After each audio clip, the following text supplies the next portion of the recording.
안녕하세요. 신한울 윤종희 기자입니다.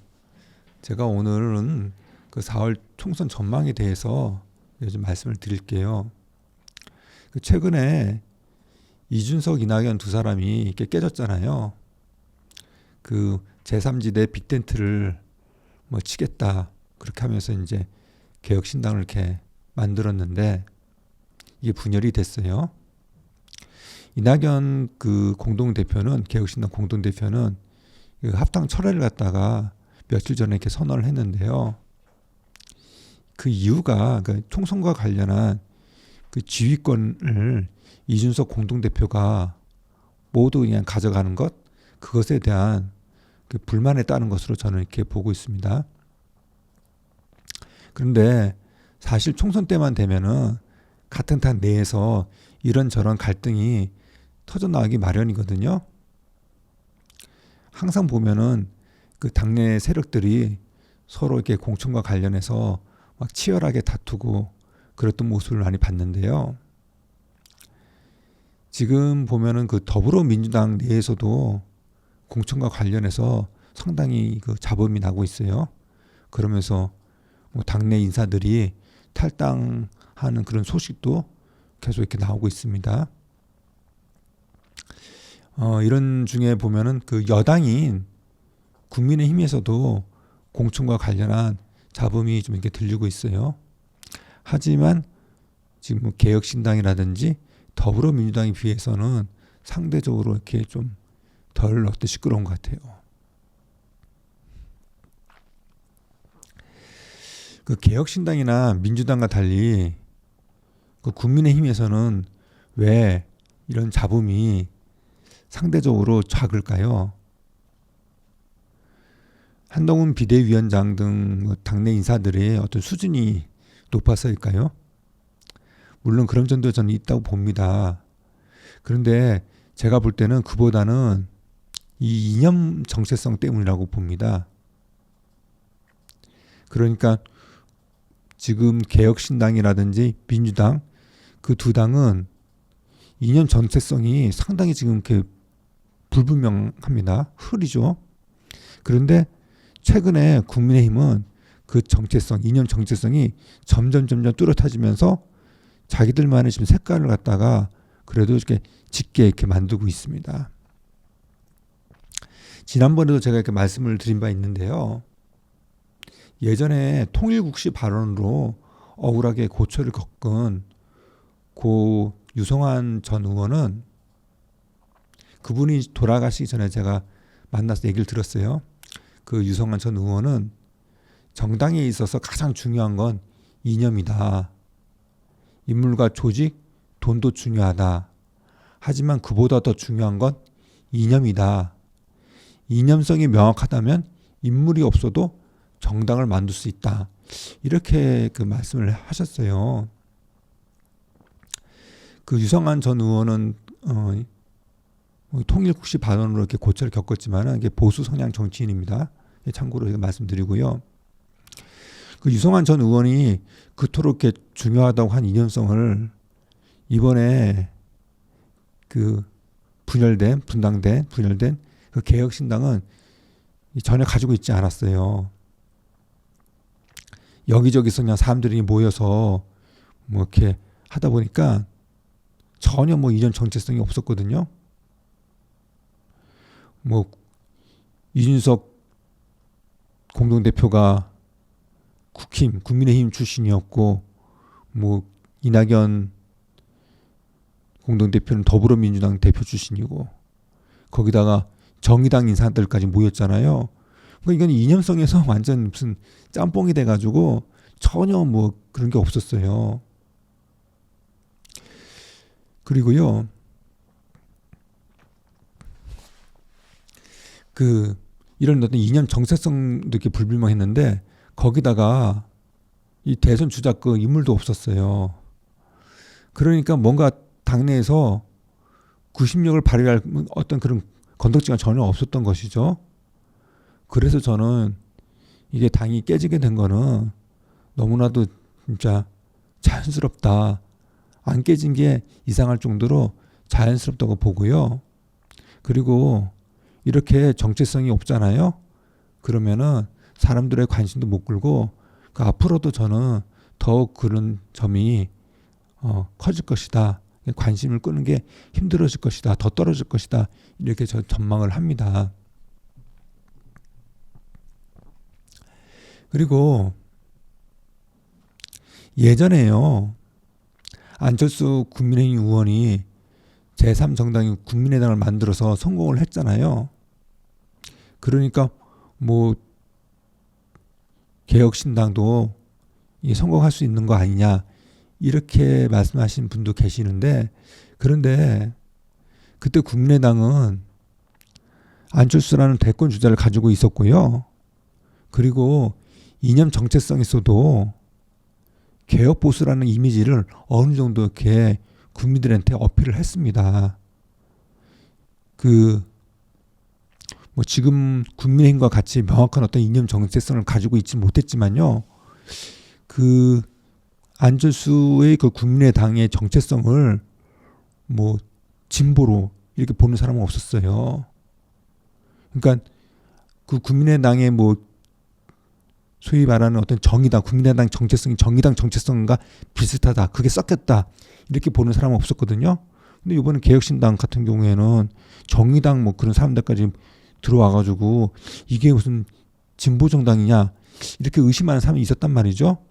그런데 국민의당, 그러니까 안철수 국민의당에 대해서는 그런 건 없었어요. 없고 개혁 보수 그런 이미지를 갖다가 나름대로 이렇게 줬기 때문에 국민의당하고 개혁신당 이걸 갖다 이렇게 비교하는 거는 저는 무리가 있다 이렇게 좀 봅니다.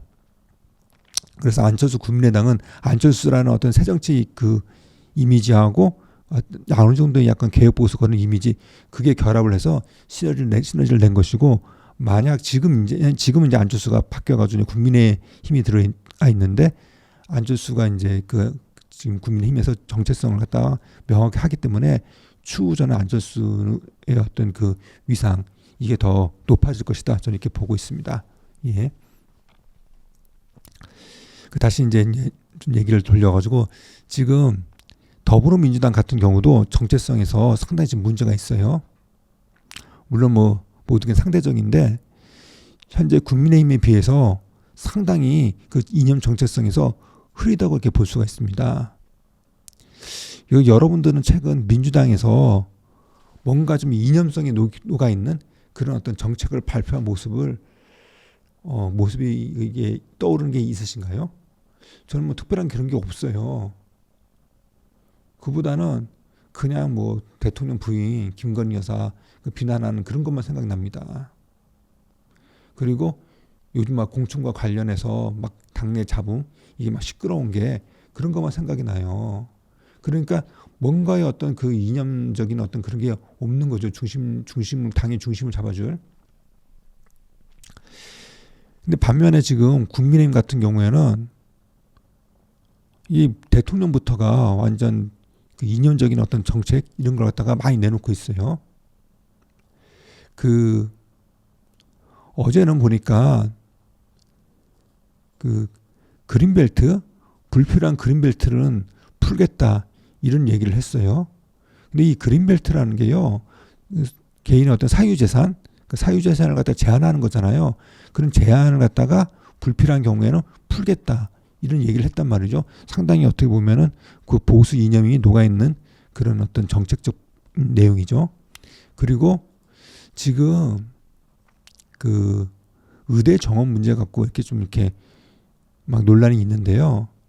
그래서 지금 의대 정원을 갖다가 한 2,000명 정도 이렇게 늘리겠다 이렇게 얘기를 했고, 이것에 대해서 의사들이 지금 반발을 하고 있는데, 사실 의대 정원을 이게 늘리는 것도 이게 어떻게 보면은 보수 이념이 녹아 있는 겁니다. 왜냐하면은 이게 시장 친화적인 어떤 내용이거든요. 의사에 대한 어떤 수요가 많잖아요. 수요가 많으니까 그게 대한 공급을 늘리겠다. 상당히 이제 시장적인 어떤 논리죠. 이 점도 보면 저는 상당히 어떤 이념적인 어떤 정책이라고 보고요. 그래서 윤석열 정부가 이걸 갖다 계속해서 강력하게 밀어붙이는 지금 모습인데, 저는 이 점이 상당히 어떤 총선에 도움이 될 것이라고 저는 이렇게 보고 있습니다. 그 뭐 앞서서 윤석열 대통령은 그 뭐 안전진단 규제도 확 풀겠다고 얘기했잖아요. 역시 그것도 개인의 어떤 재산에 대한 제한을 갖다 푸는 거기 때문에 보수적인 것이고, 그 주식시장에서의 어떤 규제도 또 이렇게 완화하겠다 이렇게 얘기를 했고요.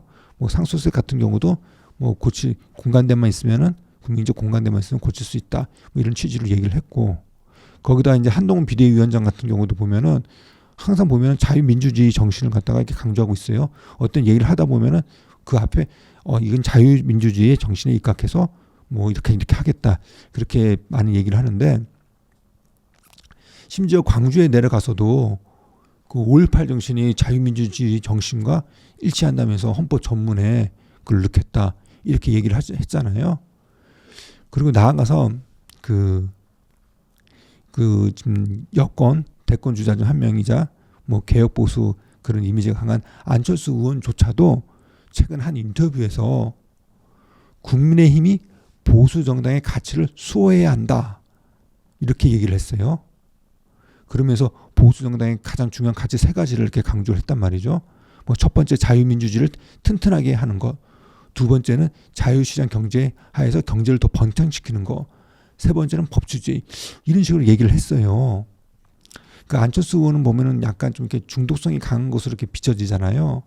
그럼에도 그럼에도 이렇게 안철수 의원조차도 이 보수 정당의 가치를 갖다가 지켜야 한다, 그걸 강화해야 한다 이렇게 외치고 있단 말이죠.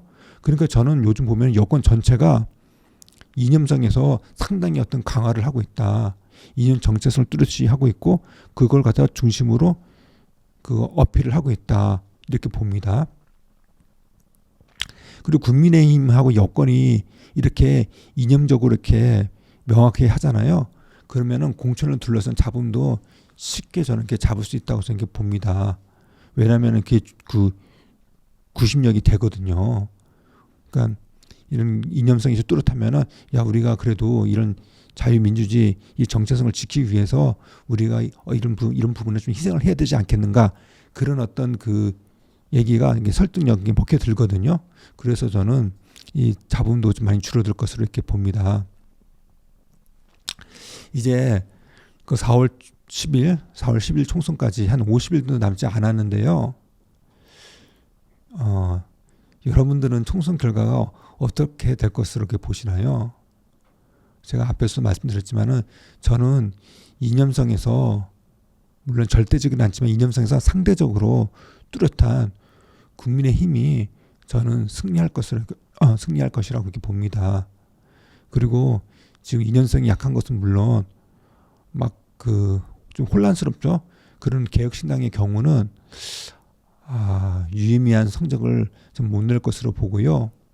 그리고 지금 민주당의 경우는 이미 요즘 당 지지율에서 국민의힘에 지금 밀리는 그런 결과가 지금 조사 결과가 나오고 있는데요.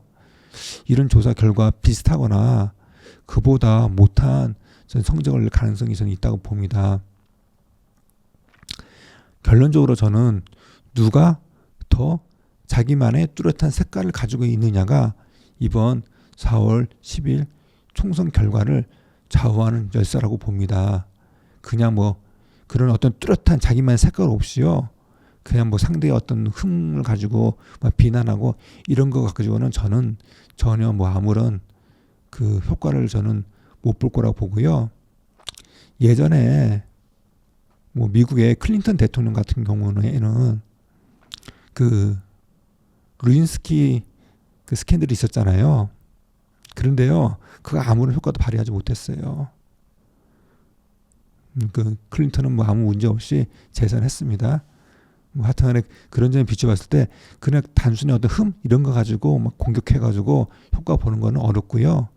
가장 중요한 거는 이념성 뚜렷하게 하고 그 이념성에 기반한 그런 정책들을 갖다가 계속 어필하고 했을 때 저는 그게 가장 어떤 선거 승리의 그 관건이라 보고요. 그런 점에서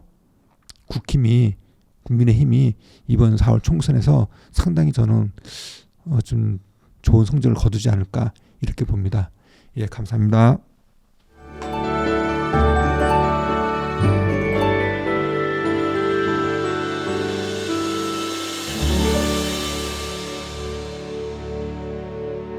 잠깐 여기를 눌러주세요. 구독과 좋아요를 눌러주시는 분들에게 건강과 행운 장수를 기원합니다.